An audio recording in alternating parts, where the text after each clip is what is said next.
In this video, I'll be sharing 5 of my favorite stocks, all of which I have owned, that can help generate long-term returns for your portfolio year after year. So hopefully, regardless of your portfolio and goals, you can find a useful idea to consider for future investment. And if not, well, you're actually in luck, because this video is a special collaboration with my friend Joseph Hogue from the Let's Talk Money YouTube channel. And he recently revealed 5 of his top stock ideas for strong returns, as well as 10 stocks you should probably avoid. 3 of his stocks are high-quality companies trading at attractive prices, while 2 of them are more contrarian investments if you're looking for an even higher potential return. I appreciate Joseph's stock analysis because it's based on fundamentals and a reasonable assessment of the potential risks and rewards, something that we should all aim to apply to our own investment decisions. So after this, I highly recommend you check out both his video and channel, which will be the top links in the description. And if you find this information useful, take a second to subscribe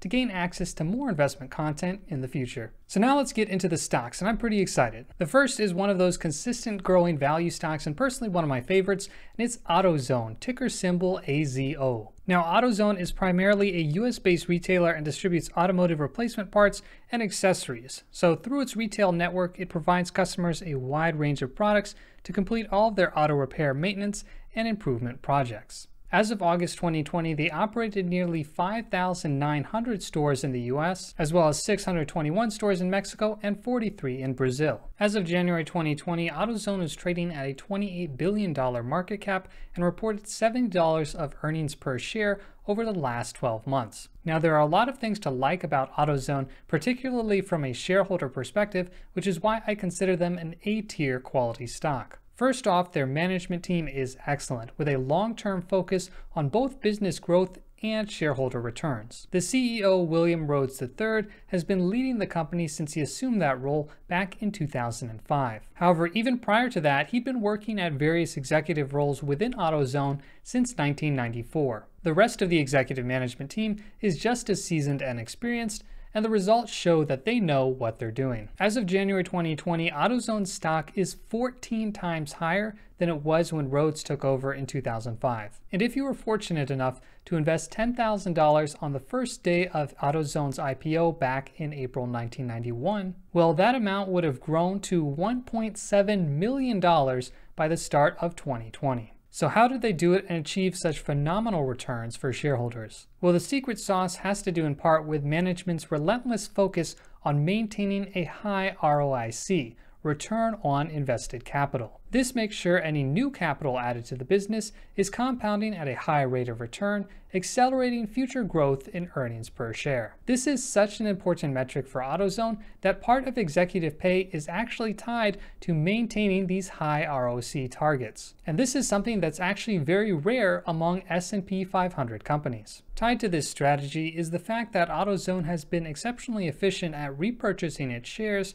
which has been its primary avenue for returning excess capital to shareholders. On the business side, an additional benefit of AutoZone is that it typically performs well both during periods of economic expansion as well as contraction. That is because as an auto repair retailer, their business primarily depends on 2 factors. One is the total miles driven in the US, and 2, the average age of those vehicles in use. As the economy is strong, people tend to drive more, but as the economy slows down, well, the average age of used vehicles tends to increase. Now, there are a few risks that are worth mentioning. One is that AutoZone already now has a large network of stores, so new store openings will be at a slower pace than in the past. Second, AutoZone uses leverage on their balance sheet to optimize return to shareholder by buying back shares using cheap debt. If financing costs change in the future and AutoZone is required to pay a higher rate of interest for that debt, it could impact future buybacks. And a more long-term potential risk is with the growth of electric vehicles in the future, it's possible that there may be less need and/or demand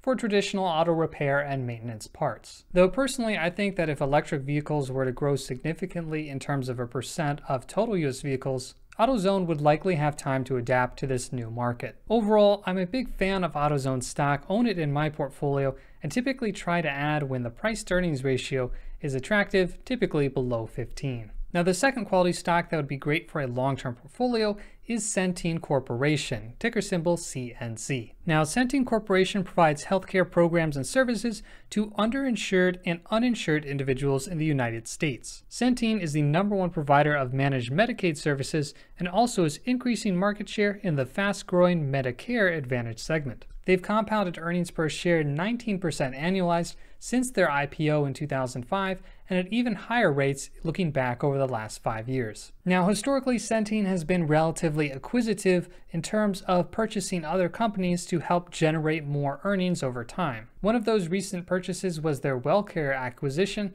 which may cause Centene to see slightly lower rates of earnings growth for the near future, though over the long term, they're still targeting roughly 10% organic revenue growth, which should translate to continued strong growth in earnings per share in the future. In terms of revenue, Centene has 3 rough segments: managed Medicaid, commercial, and Medicare. Medicaid provides health insurance for those below the federal poverty limit, and by using Centene's managed Medicaid program, enrollees can get preventative care as well as a primary care physician at lower cost than a traditional Medicaid plan.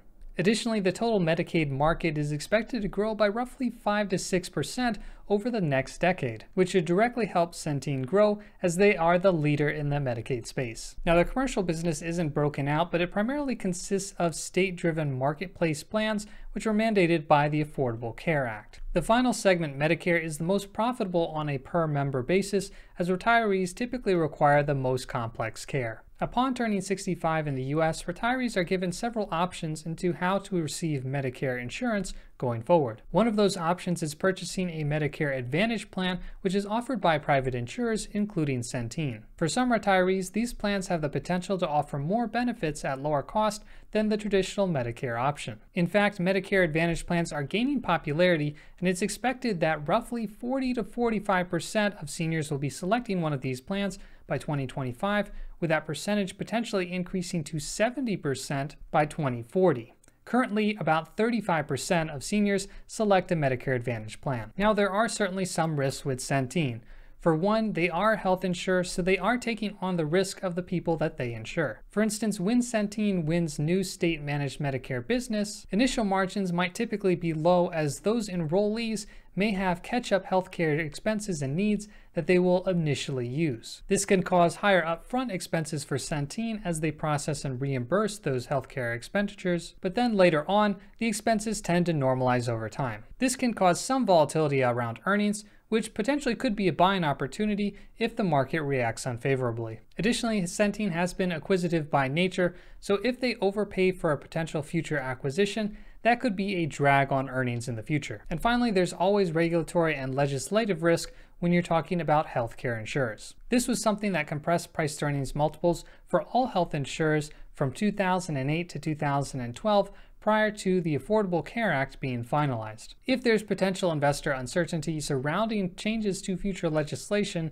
this could also put some compression on those multiples again in the future. Overall, Centene is an excellent company and can also be an attractive stock. There have been periods in time when Centene is trading at or below 14 times earnings, and paying 14 times earnings for a company that's growing 10% annualized earnings per share over the next 3 to 5 years is something that's hard to find in today's markets. Overall, it's a stock I'm happy to own in my portfolio for the long term. Next up is a defensive blue chip company I hold in my portfolio, and that is Kroger, ticker symbol KR. Now, Kroger operates the largest pure food retailer in the United States. While the largest player in the US grocery market is Walmart, Kroger is sitting strong in that second place. Now, compared to the previous two stocks, Kroger is what I would consider a slow grower. It would probably fall in my B tier of quality stocks on my watch list, but still one that can be beneficial for its defensive properties. Back in March of 2020, when many stocks were falling 20 or 30%, Kroger's stock was actually up over that period in time. Additionally, Kroger was one of the few stocks to be up in 2008 during the financial crisis. And the reason for this is relatively simple: everyone needs to eat. It's easy to delay purchasing a new car. It's much harder to delay purchasing groceries. Because of this, Kroger benefits from relatively stable revenues over time, and more recently has benefited from an increase in at-home food spending. As of March 2020, they operated over 2,750 stores across the US under various names. Additionally, they have significant and growing sales from their private label brands, including Simply Truth, one of the top-selling organic brands in the US. Now, Kroger has done a fairly good job of managing expenses while also making investments for the future. Most stores have expanded their online grocery fulfillment capabilities, which allow some shoppers a more convenient experience. From a valuation perspective, Kroger is quite profitable and trading at relatively low price-to-earnings ratios. I purchased my stake in Kroger a little under $22 per share, and Berkshire Hathaway is actually invested in Kroger as well, around $26 to $28 per share. Now, when it comes to grocers and food retail, one of the biggest risks is competition. Food retail is a very low margin business. Kroger doesn't make a lot of money on the items they sell, but they make up for it in volume. If competitors over time start to eat away at Kroger's market share, that could hurt future profitability. Additionally, if Kroger potentially makes poor investments or poor capital allocation decisions, potentially regarding investment in online fulfillment or other areas, that potential malinvestment could also be a drag on future performance. Overall, I like Kroger as a defensive holding in a portfolio and is a very suitable option for investors looking for a stable dividend, as well as a company that experiences nice and slow but steady growth. This could potentially also be used as a bond proxy stock, replacing a bond component of your portfolio if you fully understand and are aware of the risks. As for large cap growth stocks, one of my favorite is Facebook, ticker symbol FB. In case you aren't aware, Facebook is the largest pure social media company in the world. Their 4 platforms, Facebook, Instagram, WhatsApp, and Messenger, are the 4 most downloaded mobile apps of all time. On just the Facebook app alone, over 1.8 billion people use Facebook daily, and over 2.7 billion people engage with the app at least once a month. And across all their platforms, over 2.5 billion people use at least one of their products every day. This is the definition of a network effect and creates a huge competitive advantage and economic moat for Facebook. In addition to this, given the nature of social media, it allows Facebook to collect some of the best ad data for personalized and targeted ads. These targeted ads have been extremely profitable for Facebook, as advertisers are willing to pay big bucks for these ads as they achieve higher ROIs than traditional forms of advertising. With the continued shift of advertising budgets moving online to digital media, Facebook and Google are likely going to be 2 of the biggest beneficiaries of this growth in advertising spend. Now, there's still even further potential growth as Facebook works through and experiments with monetization options for Instagram, WhatsApp, and Messenger potentially in the future. Facebook also has other assets as well, including their ownership of Oculus, the VR headset, as well as their relatively new stake in the Indian firm Jio. Now, Facebook as a business is likely as fantastic as you can get from the numbers and metrics. However, there are some risks when investing in the company. First off, because Facebook is so profitable, valuations can sometimes be relatively high. This oftentimes is fully justified, but it makes it even better if you're able to purchase when valuations are below their historical average. Additionally, it's also quite likely that Facebook may run into some regulatory and/or legislative risk in the future, which could result in another fine being potentially levied against the company. While one could be tempted to consider these fines as a one-time occurrence, it could also be considered as a cost of business if the company continues to receive them in the future. Now, despite being a mega cap stock, Facebook still has a lot of room to grow. Personally, I wouldn't be surprised if Facebook was trading over $500 in the next 4 years. Now, anything could happen between then, but long term, I see Facebook's growth story as still intact and strong. And finally, we have our emerging growth company, a bit higher risk, but potential for higher reward as well.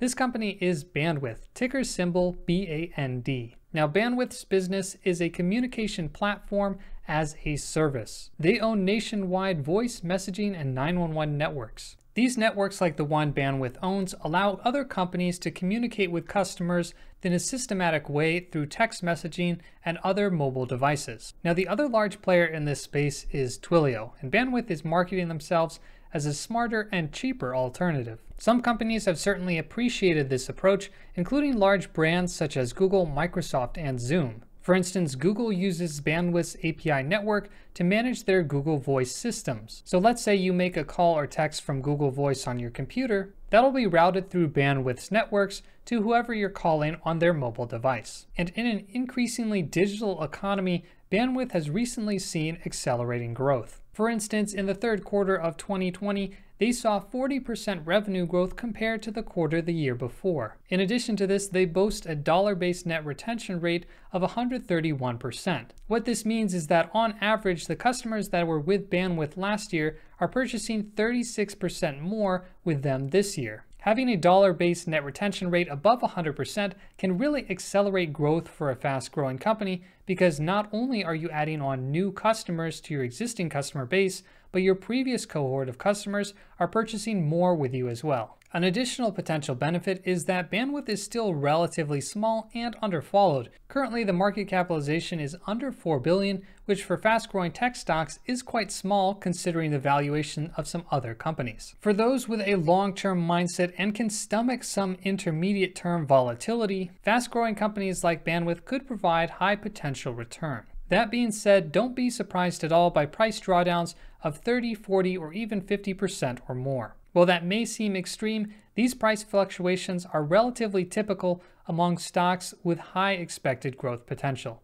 This is because the underlying valuation of these stocks can vary dramatically based on the assumptions analysts and investors are using for that assumed growth rate over time. This can be both a risk and opportunity, risk being if you purchase at a high valuation, then you may be sacrificing the potential upside return, as much of that is already priced into the stock. On the flip side, if you buy after a significant price decline, you're allowing yourself more upside potential if growth reaccelerates and less downside risk if it doesn't. As for risks aside from valuation, one of the biggest ones would be competition with Twilio, which is the larger player in this market. While Bandwidth is succeeding in growing its customer base and sales, if they're trying to take customers away from Twilio, they may have to discount their margins in order to get that sale. This can increase revenue growth, but then could make it a bit longer for the company to scale back into profitability. Generally, for emerging growth companies, I would label this as a more speculative growth stock as a component of a total portfolio. As part of your own risk management, you might have a rule not to invest more than, say, 5 or 10% of your portfolio in these more speculative securities. These types of guidelines can help manage the risk in your portfolio while still leaving you exposed to the potential upside of these fast-growing companies. So those are 5 of some of my favorite stocks to buy as long-term stock holdings. I currently have all 5 in my portfolio and will likely look to add to these positions in the future over time. I hope you found this video useful, and I highly recommend you now check out Joseph's video for more high-quality stock ideas. The link for that is in the description and in the card right here. Thank you so much for watching. My name is Michael, and I will see you in the next video.